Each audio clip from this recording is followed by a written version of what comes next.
gravando. Bom, então agora, Guilherme, você é o host, você pode compartilhar sua tela. Então, só colocando aqui que esse é a nossa reunião de uro-oncologia da residência médica do Hospital de Base. E hoje o Dr. Guilherme Guaraci vai falar sobre a importância do screening prostático. Guilherme, a palavra é sua. Estão vendo? Sim, estamos vendo sua tela.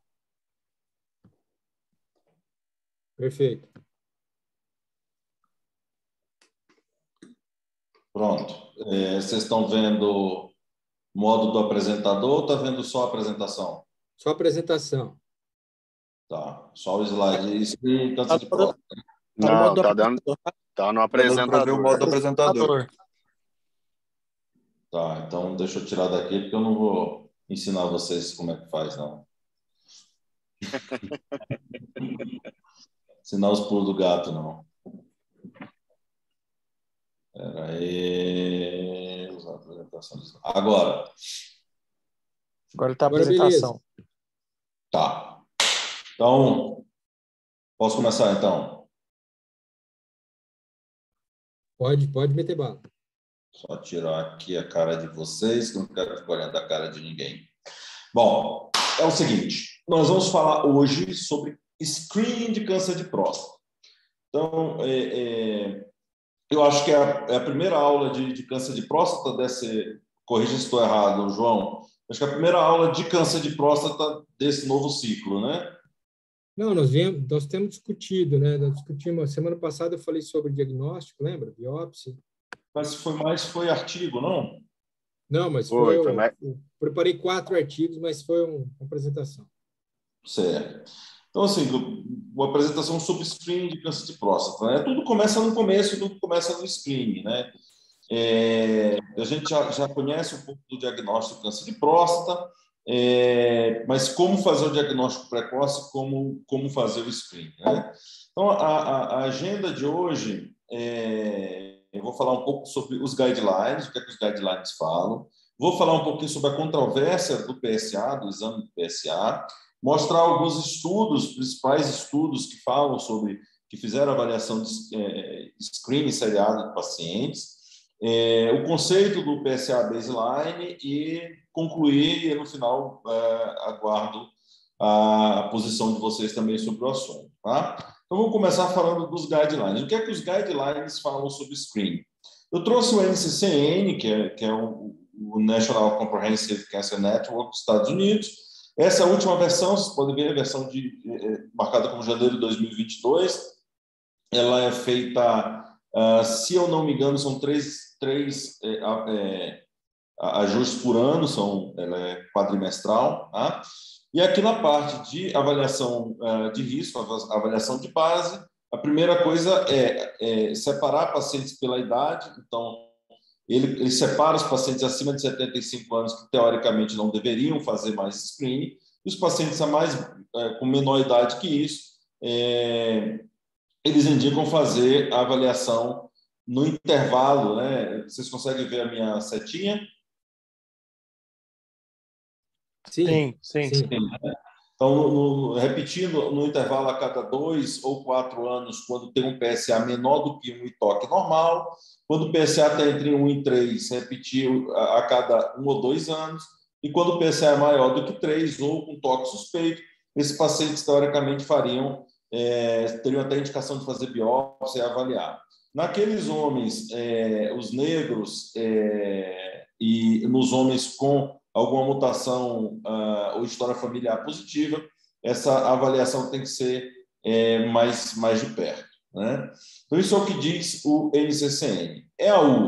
A Sociedade Europeia, ela tem essa recomendação, e ela avalia os graus de recomendação de acordo com a literatura, em forte ou fraca recomendação, mas, basicamente, você não deve submeter todos os homens à avaliação do PSA sem aconselhá-los. Então, é uma sociedade mais educada, né? Educada no sentido, né, de maior conhecimento, de maior questionamento.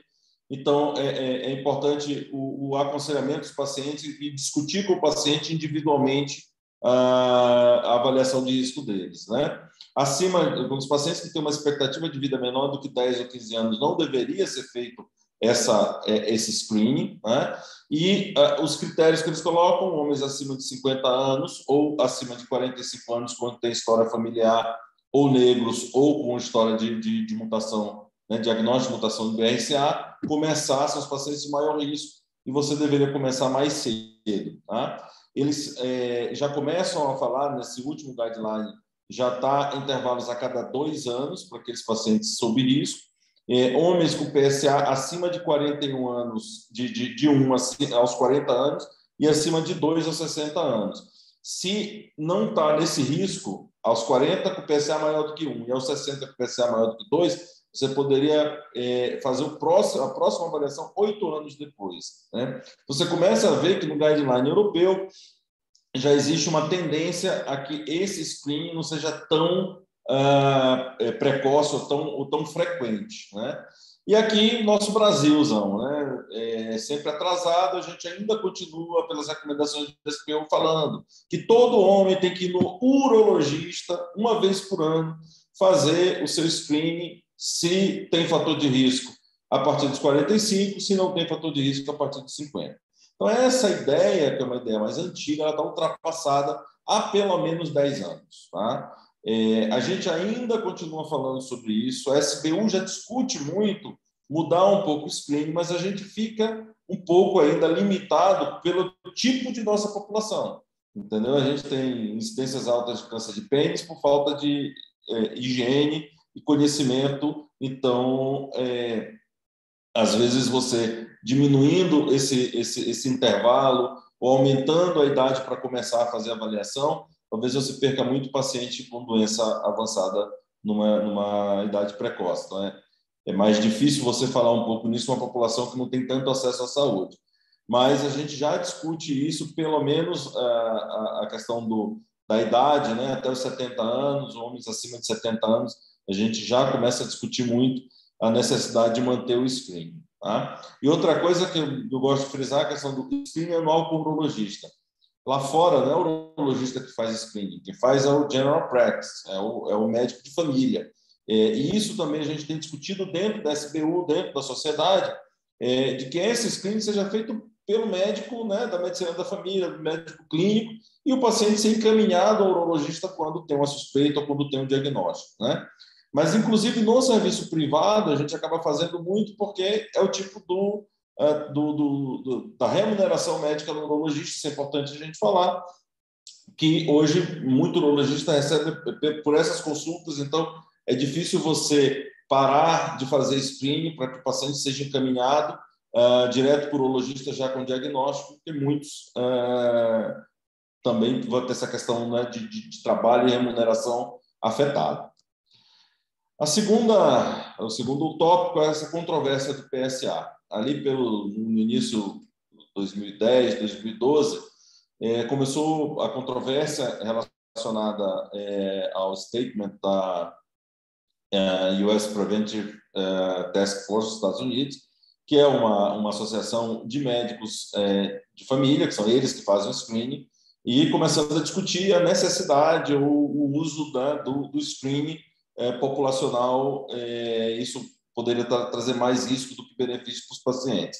E aí começou a vir também as declarações do Dr. Richard Ablin, que é o médico que, no seu estudo PhD, descobriu a molécula do PSA, isso lá no início dos anos 80, 82, 83 mais ou menos, foi publicado, né, a molécula do PSA. Ele, inclusive, lançou esse livro aí, The Great Prostate Hoax, discutindo a questão do screening indiscriminado nos pacientes. E essa entrevista para o Medscape, ele descreve que o uso da proteína, do PSA, ela foi aprovada pelo FDA em 1986 e ela era simplesmente para avaliar a doença, a recorrência de uma doença após um tratamento local. Então, o PSA é uma proteína específica da próstata, do tecido prostático. Ela não é específica de câncer de próstata. Então, você tirou a próstata inteira, o PSA zero. Se o PSA está aparecendo é porque existe tecido prostático ainda aí para você tratar. Então, essa era a função do PSA. Mas, ao longo do tempo, Dr. Stamey e Dr. Catalona fizeram alguns estudos linkando o aumento do PSA ao diagnóstico do câncer de próstata. Esse primeiro estudo é de 1987, mostrando nesse gráficozinho, né, que os pacientes com PSA elevado, pré-operatório, após a cirurgia 3 meses, o PSA cai vertiginosamente na maioria dos pacientes, e naqueles em que o PSA não cai, indica que a doença não está controlada. E ele compara, nesse estudo, a fosfatase ácida prostática, que era o que se usava antigamente para o diagnóstico de câncer de próstata, e ela não cai no pós-operatório como o PSA cai. E depois, em 91, o Dr. Catalona, né, mostra a combinação da medida do PSA com o exame do toque retal e ultrassom nos pacientes para detectar o câncer de próstata mais precoce. E aí começou-se a popularizar o uso do PSA para diagnóstico de câncer de próstata. E mais, na segunda metade dos anos 90, é que isso se tornou mais disponível, mais frequente, e as pessoas, os pacientes começaram a fazer mais screening de câncer de próstata, principalmente depois de 96, 97 para frente, isso no mundo inteiro. Tá? Então, guardem essas datas, porque essas datas são importantes na análise dos estudos que eu vou mostrar mais na frente. Tá? Esse editorial, publicado 2 anos atrás, é bastante interessante, porque assim, se você tem muito questionamento com relação ao screening, mas ele diz, se você vai fazer o screening, é importante que você converse com o paciente, faça um julgamento adequado do valor do PSA para evitar excesso de diagnóstico, excesso de tratamento desnecessário, que foi o grande problema que gerou o debate todo lá na US Preventive Task Force, com diminuição, né, com não recomendação de screening lá em 2012. Né? Então, quais são os grandes estudos de screening que foram publicados na literatura ao longo dos anos? O primeiro deles, que eu vou mostrar para vocês, é a PLCO, que é um estudo, como vocês podem ver pela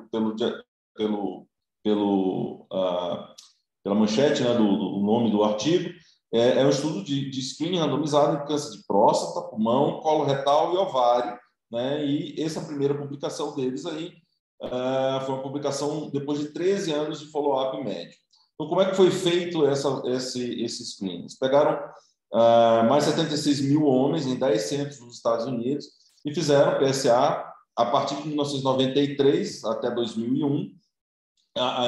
Esses 76 mil homens tinham idade entre 55 e 74 anos, e a intervenção era fazer um PSA anual durante 6 anos e continuar seguindo esses pacientes ao longo dos anos, com um follow-up médio aí no final, que foi de 13 anos. E também o toque retal nos primeiros 4 anos, nas primeiras 4 avaliações. Tá? O controle eram pacientes que não fizeram PSAs, não foram avaliados dessa forma regular, né?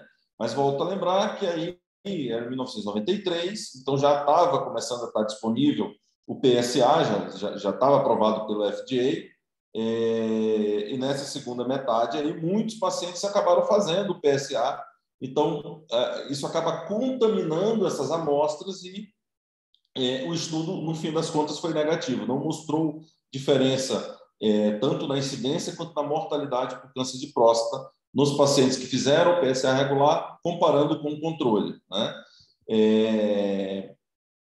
Aqui os gráficos do estudo, mostrando que até houve a incidência acumulativa, isso a gente pode traduzir em maior diagnóstico, em torno de 12% a mais de diagnóstico nos pacientes do estudo, né, que tiveram intervenção, que fizeram o PSA regular, comparando com o controle. Mas na mortalidade não houve diferença. O segundo estudo, é um estudo inglês, né, avaliando um screening lá no primeiro, todo ano, durante 6 anos, com toque retal nos primeiros 4 anos. Né? E aqui seria um screening de baixa intensidade. Como é que eles fizeram? Eram pacientes, eles pegaram mais de 420 mil homens, tá? Entre 2001 e 2009 no Reino Unido, Quem faz a avaliação são clínicas de general practice, de medicina de família.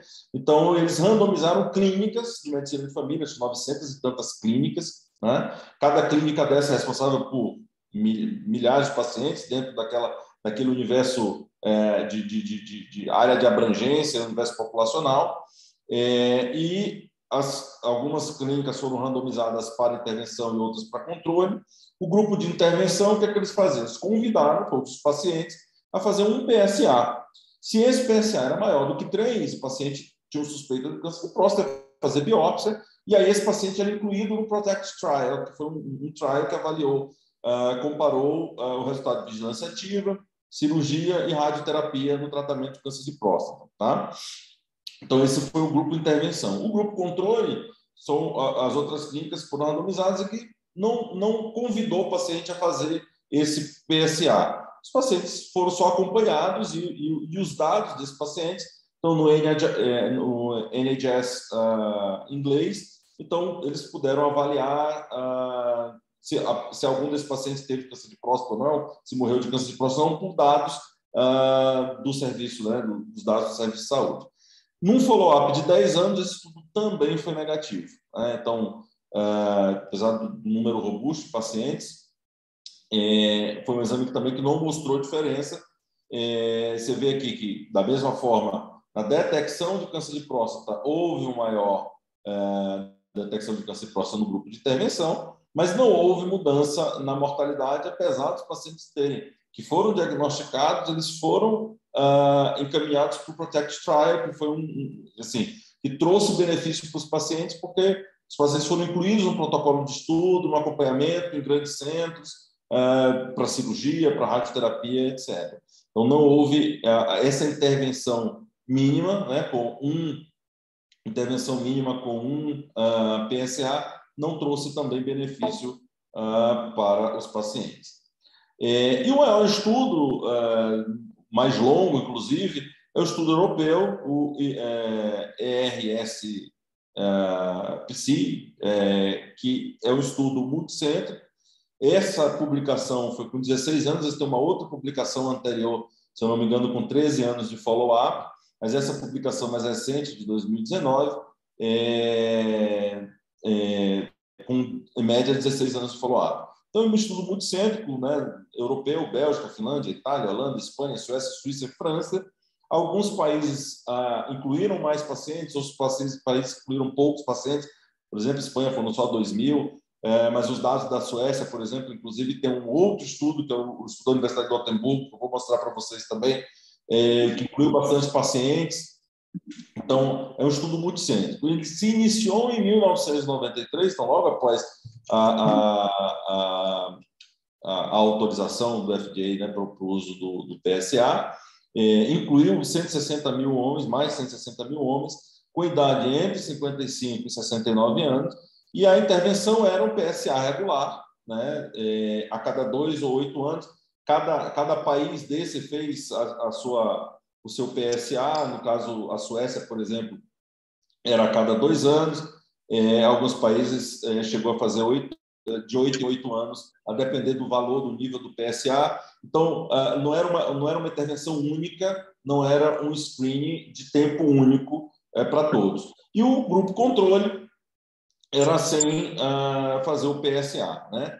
Um dado importante desse estudo, né, que mostrou que nos pacientes que tinham suspeita por um PSA maior do que 3 ou maior do que 4, dependendo do país, o valor preditivo positivo da biópsia foi só de 24%. Então, uma suspeita só pelo PSA, um quarto só dos pacientes, 1 em cada 4 que vai ter realmente câncer de próstata. A grande maioria, 76% dos pacientes, não tem nem câncer de próstata, né? Bom, esse estudo, ele foi um estudo positivo, ele mostrou um aumento na incidência de câncer de próstata cumulativa, tá? E também houve uma diminuição na mortalidade cumulativa, principalmente com mais de 13 anos. Então, eles observaram que quanto maior o intervalo de screening, mais provável de você ver essa diferença na mortalidade dos pacientes ao longo do tempo. Tá? Então, isso é uma crítica até aos outros estudos que foram publicados com menor tempo de follow-up.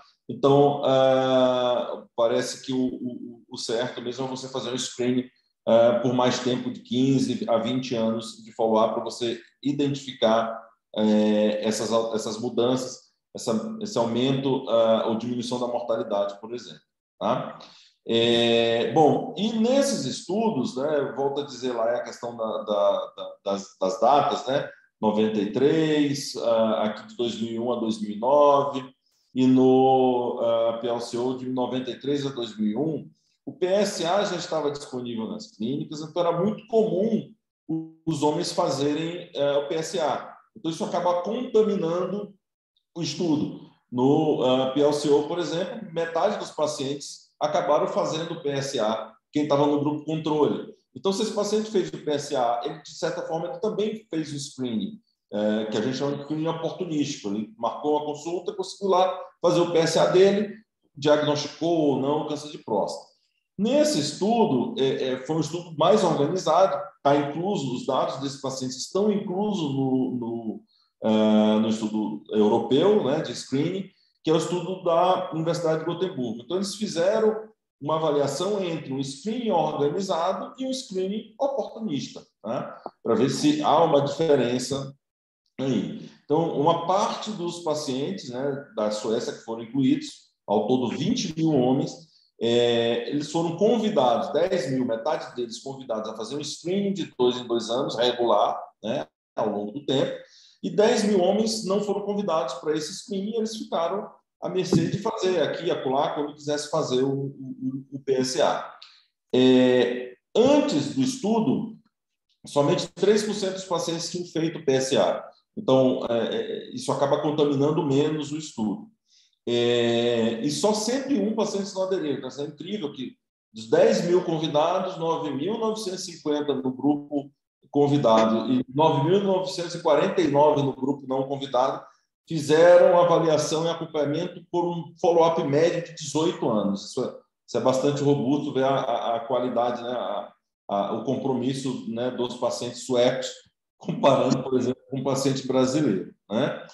E o estudo mostrou, né, que os pacientes diagnosticados com câncer de próstata, no grupo do screening, do grupo que foi convidado para fazer o screening regular, o PSA médio ao diagnóstico foi de 4,9, enquanto que no grupo controle, PSA oportunístico, quando ele achava que deveria fazer, a média do diagnóstico foi o dobro disso, né, no valor do PSA. E mais importante também quando o câncer foi detectado, nos pacientes do grupo que fez o screening, você encontrou mais pacientes com PSA, diagnosticou mais pacientes de baixo risco e pacientes com doença avançada só 1%. Enquanto que no grupo dos pacientes do controle, que fizeram PSA oportunístico, você viu mais do que o dobro de doença avançada já o diagnóstico, e nos que fizeram algum PSA, quer dizer, foram diagnosticados não porque estavam sintomáticos, eles estavam assintomáticos, mas em algum momento fizeram PSA. Então, essa foi a quantidade de pacientes descobertos com doença avançada.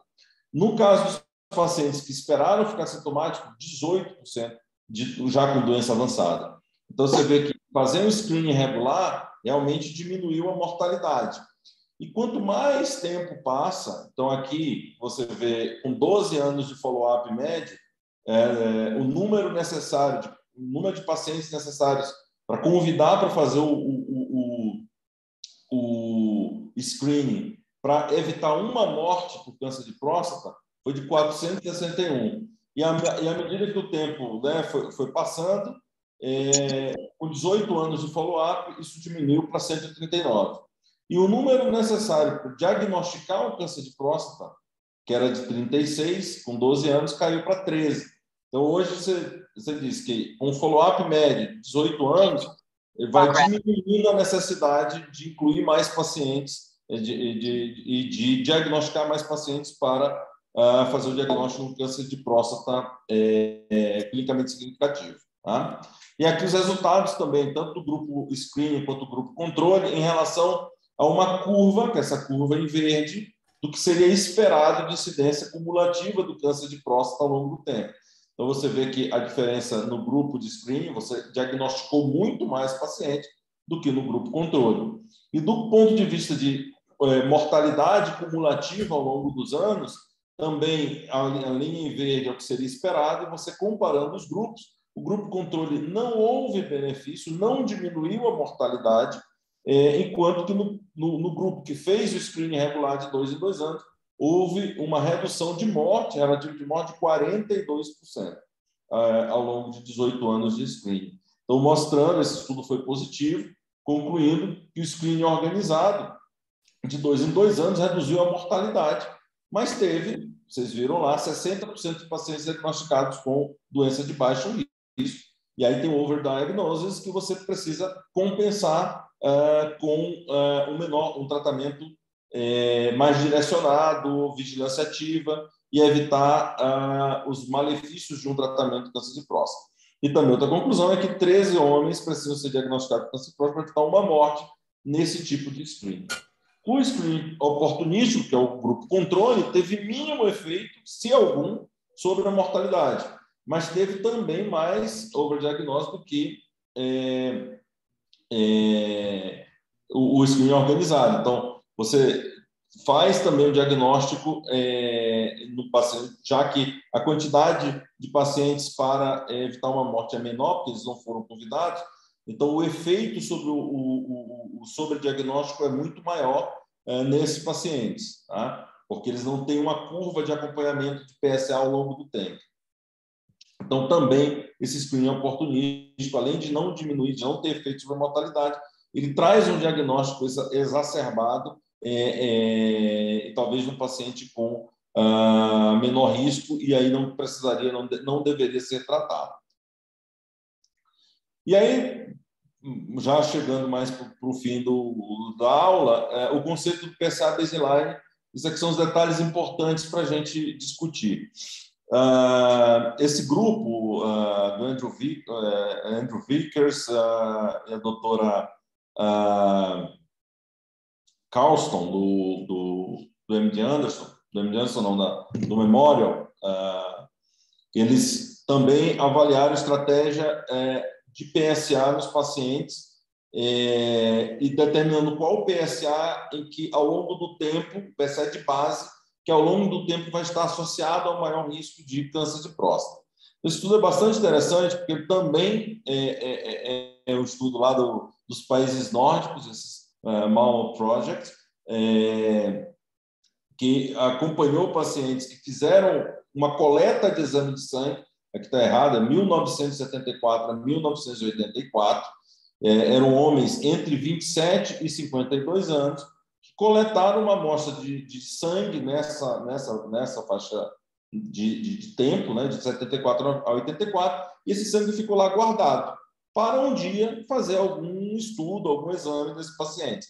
E esses pacientes, mais de 21 mil homens nessa faixa etária, foram acompanhados ao longo do tempo. Tá? Esse estudo acompanhou os pacientes até 2006. Então, a gente já tem quase 30 anos de acompanhamento dos pacientes, 25, até perto de 30 anos de acompanhamento dos pacientes até 2006. Tá? Aos 50 a 55 anos, foram mais ou menos 5 mil homens que fizeram a primeira coleta nessa fase aqui e chegaram a fazer uma segunda coleta 6 anos depois, quer dizer, antes do PSA estar disponível, né, para screening. Então, esses pacientes que tiveram esse PSA realizado, esse exame de sangue, na verdade, essa coleta de sangue realizada, eles não passaram por screening. Então, vamos dizer assim, uma amostra pura, é uma amostra não contaminada pelo diagnóstico, né, por screening de câncer de próstata. Tá? E o estudo ele veio responder a questão: o que aconteceu com esses pacientes 10, 15, 20 ou 25 anos depois? Então, esses pacientes não tiveram screening oportunístico, porque o PSA começou a ser usado, né, mais precisamente em 96, mais disponível, e mais intenso a partir dos anos 2000. E essa aqui é a tabela, né, de dados desses pacientes. Então, veja, eu destaquei aqui 2 dados importantes. Então, no paciente com idade 51 a 55 anos, com PSA mais alto, os 10% que tem um PSA mais alto, que no caso foi maior do que 2,4, em 20 anos, eles tiveram 5% de chance de aparecer, de morrer num câncer de próstata. Enquanto que os pacientes que estavam da metade para baixo, com PSA abaixo de 1, só 0,3% morreu de câncer de próstata. Tá? Nos pacientes mais jovens, aqui em torno de 40 anos, o PSA de 1,3 foi esse PSA dos 10% mais alto. Então, você teve 0,9 desses pacientes morreram ao longo de 20 anos, 1,2 ao longo de 25 anos, percentual, comparando com os pacientes que tinham PSA menor do que isso, 0,1, 0,16% morreram nesse período. Então, estabelece, a partir daqui, desses estudos, que o PSA baseline, quer dizer, um paciente que faz o PSA aos 40, 45 anos, esse PSA é menor do que 1,3, ou os pacientes aos 50, 55 anos, o PSA é menor do que 2, a chance deles terem um câncer de próstata e morrerem de câncer de próstata ao longo dos próximos 20 anos é muito baixa. Então, preciso, nesses pacientes, fazer o screening anual, como a gente faz no Brasil? Não, né? Então, o estudo mostra isso. Esse daqui também é o mesmo estudo, mas analisando uma coorte desse mesmo estudo, os pacientes aos 60 anos. Então, você veja que o percentil maior, os 10% que tinham maior PSA, o PSA era em torno de 2, tá vendo? 2,12, de 80 para cima, né? Os 20% maiores e 3,4, os 10% maiores PSAs.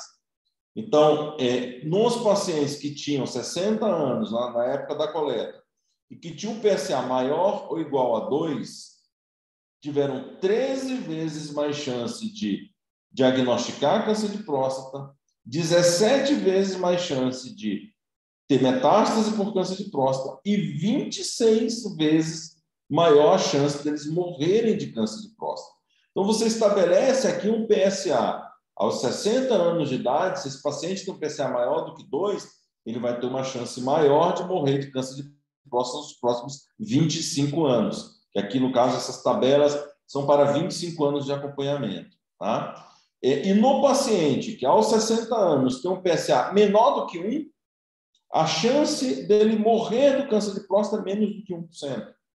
Então, isso aqui começa a estabelecer, esses dados começam a estabelecer critérios para você avaliar o risco do paciente de se submeter a um screening regular. Então, às vezes, um PSA feito aos 50, aos 45 anos, ou aos 50 anos, e com esse paciente com PSA, que é o habitual, a gente vê paciente PSA 0, alguma coisa, quando faz um exame aos 50 anos, ele não precisa voltar ano que vem e ficar todo ano fazendo PSA. Ele pode voltar daqui a 5, daqui a 6, ou daqui a 7 anos, ou como o ERSPC, o Instituto Europeu falou, voltar com 8 anos para fazer um novo PSA.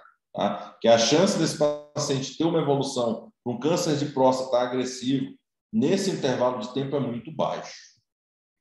E aí, concluindo a aula, então, o screening ele tem o seu valor, você vê 2 estudos populacionais grandes, mas com um pequeno intervalo de tempo de acompanhamento, em média 10 anos, e com muito bias, muito viés por conta de avaliação oportunística, não mostrou benefício. Mas um estudo com um tempo mais prolongado e com uma avaliação melhor, e que você tem menos pacientes que fizeram a avaliação oportunística, você consegue mostrar uma melhora, uma diminuição na mortalidade do câncer de próstata. Mas essa avaliação ela deve ser individualizada no teu paciente, no teu consultório, você avaliar os riscos desse paciente, fazer um PSA baseline e, a partir daí, definir o melhor intervalo de screening desse paciente, não necessariamente voltando todo ano. Segundo ponto, ainda não há uma concordância sobre esse intervalo e sobre essa idade.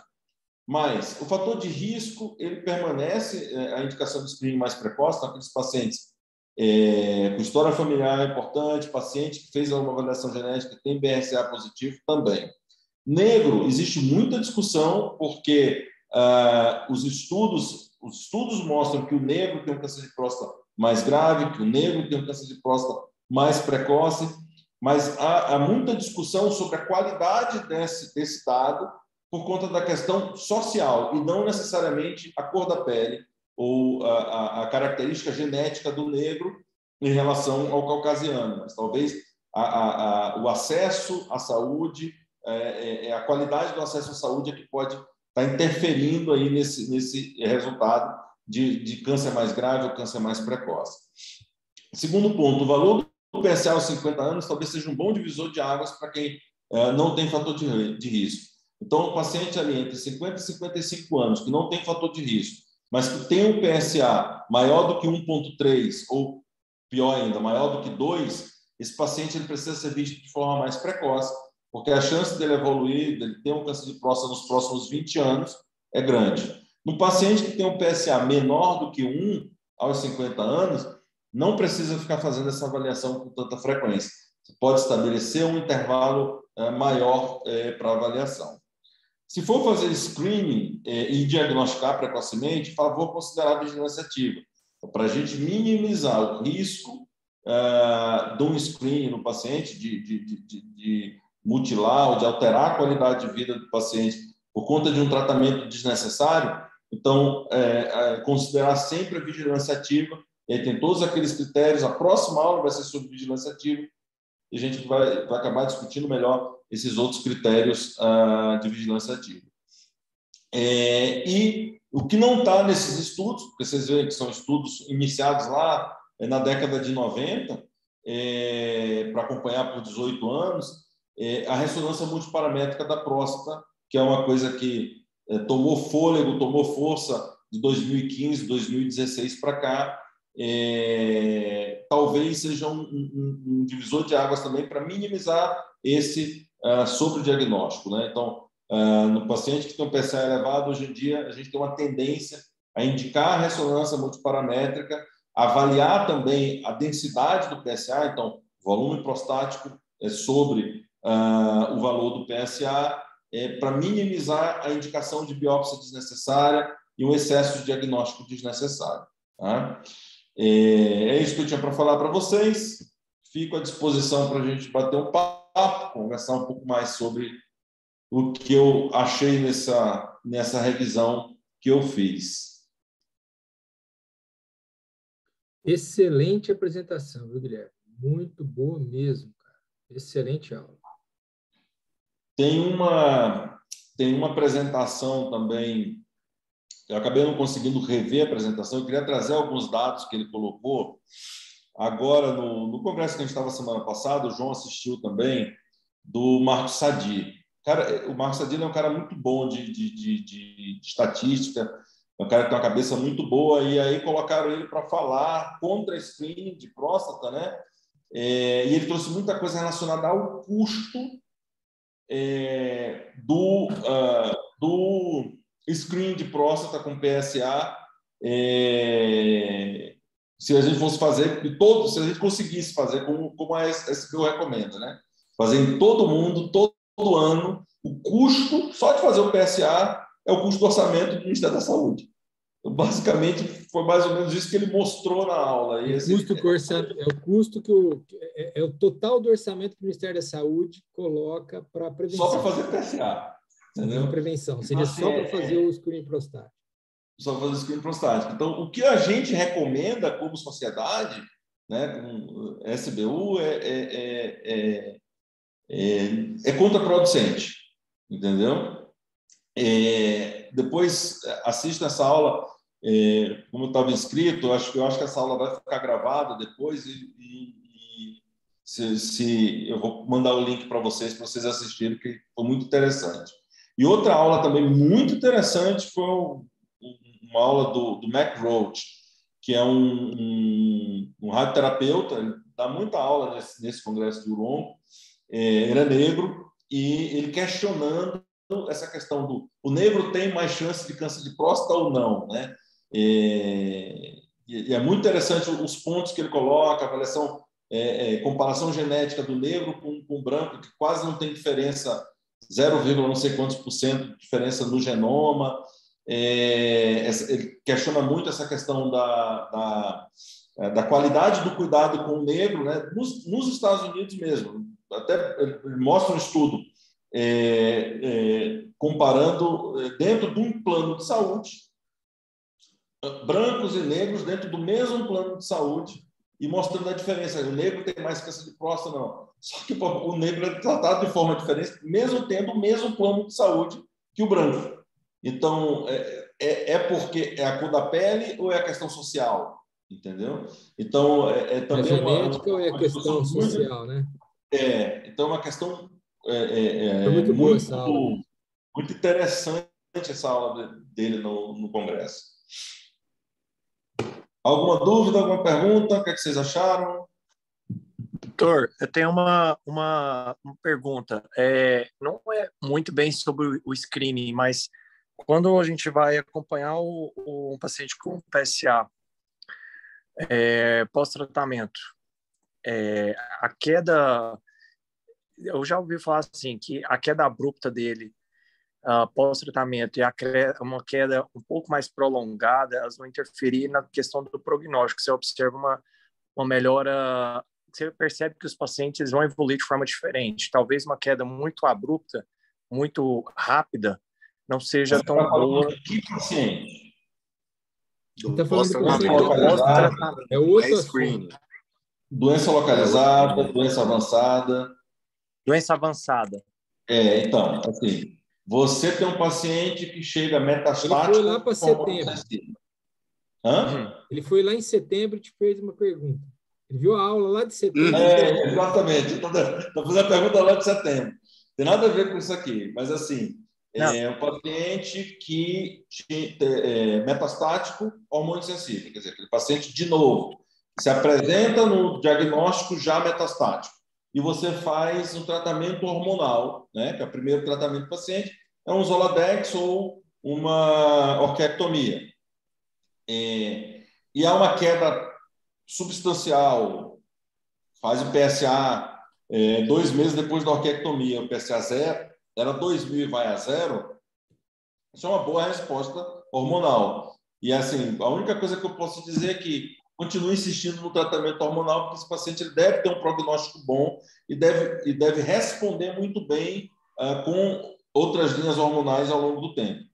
Aí você faz lá, o paciente tem um PSA de, sei lá, 500, 1.000, você faz uma orquiectomia e cai para 10, 5, provavelmente esse paciente está precisando de mais coisa, de mais tratamento.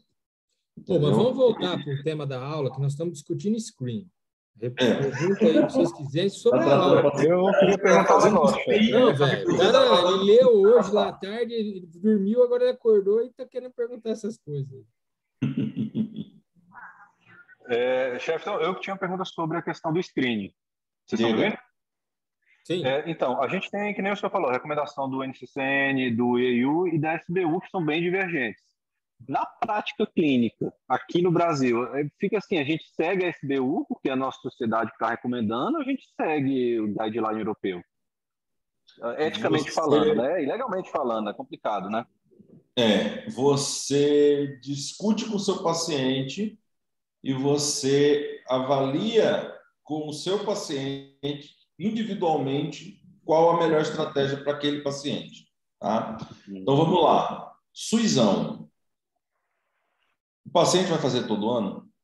Não vai. O paciente consegue marcar consulta com o urologista? Não consegue. Então, esse paciente ele está tolhido de fazer o screening. Um que seja oportunístico. É difícil o paciente chegar. Hoje mesmo atendi aqui no consultório, agora à tarde, um paciente que não consegue marcar consulta, né, no SUS, já tem um PSA alto, alguém clínico, numa clínica popular, pediu, o PSA está alto e veio e procurou aqui no privado, PSA alto com indicação de biópsia. E aí eu fiz o encaminhamento para tentar marcar lá pelo base e tal. Você vê a dificuldade que o paciente tem. Esses estudos todos que eu mostrei, a maioria desses lugares, né, Estados Unidos, Europa, quem faz o screening de câncer de próstata não é urologista. O paciente não vem para uma consulta no consultório do urologista. Ele vai no general practice, né, no clínico, do médico da família dele. E aí o médico da família vai fazer o screening, vai fazer o PSA e vai encaminhar para o urologista, já o paciente diagnosticado, na verdade, né? Então, são momentos diferentes. Então, no privado, por exemplo, o paciente tem plano de saúde, ele até quer todo ano vir no urologista. Muitos pacientes até querem. Então, não precisa vir. No ano que vem ele vem fazer um check-up. Eu estou pagando o meu plano e eu quero fazer exame de sangue, eu quero fazer ultrassom, e aí você acaba pedindo check-up e um monte de exame para o paciente, muitas das vezes desnecessário. Então, assim, mas se a gente for falar o que é o certo fazer, avaliar o paciente individualmente, avaliar fator de risco. Tem mais fator de risco? Precisa ser visto mais precoce. Ainda, apesar da discussão que eu fiz aqui sobre, né, a palestra McRoach, o negro, o paciente que tem história familiar, o paciente que tem uma mutação germinativa BRCA2, por exemplo. Então, esse paciente é o de maior risco. Então, esse paciente eu preciso ver mais precoce. Esse paciente eu vou dizer, venha entre 45 e 50 anos que eu quero te ver. Eu vou fazer um PSA nesse paciente. O PSA dele é 0, alguma coisa, que é o que vai ser na maioria dos pacientes. Você pode estabelecer um intervalo de avaliação a cada 2 ou a cada 4 anos.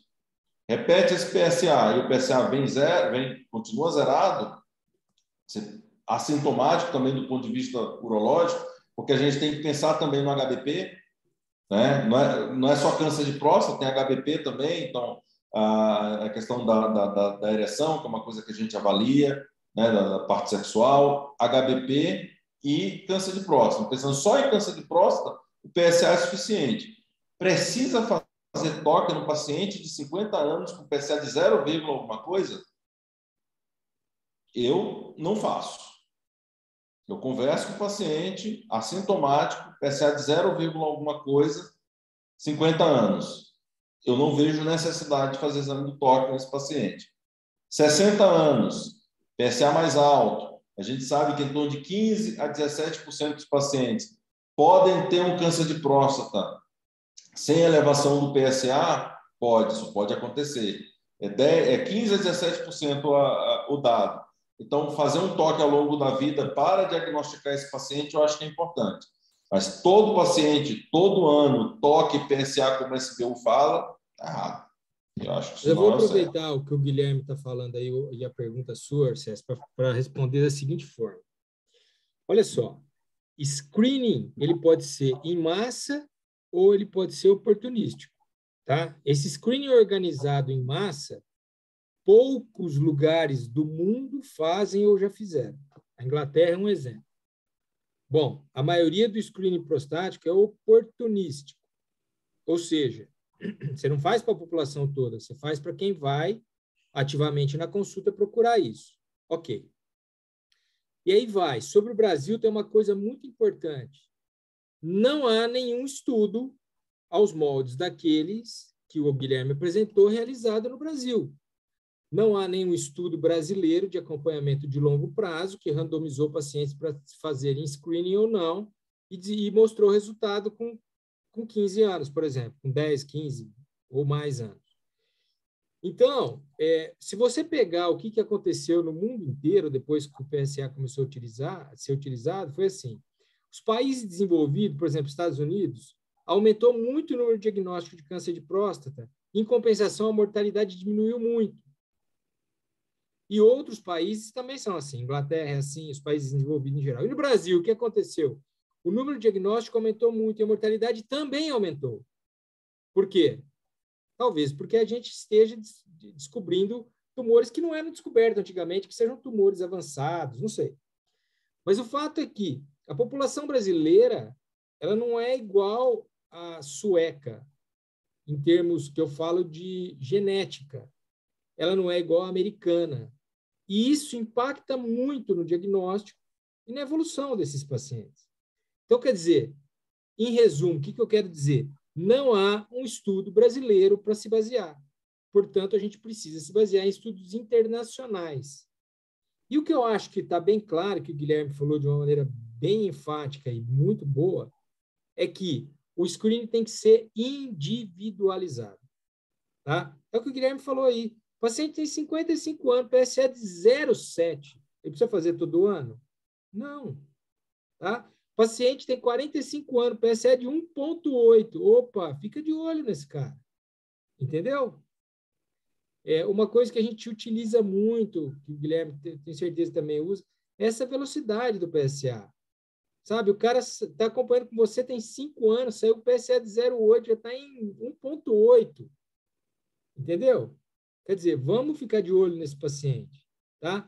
Então, hoje, eu acho que, na falta de um estudo nacional e de uma orientação nacional, porque não tem onde se basear aqui no Brasil, em estudos nacionais, eu acho que o grande lance é você conhecer os estudos que tem e individualizar o paciente.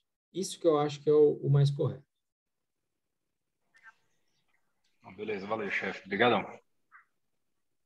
Alguém tem mais perguntas? Alguma pergunta dessa aula? Cara, eu não dá aula de Eduardo, fala pro Rodrigo, eu peço desculpa, ele até saiu, cara, ele nem mais está participando. Eu estou aqui, Heitor. Estou ouvindo. Ó, eu vou parar de gravar. Aliás, é o Guilherme.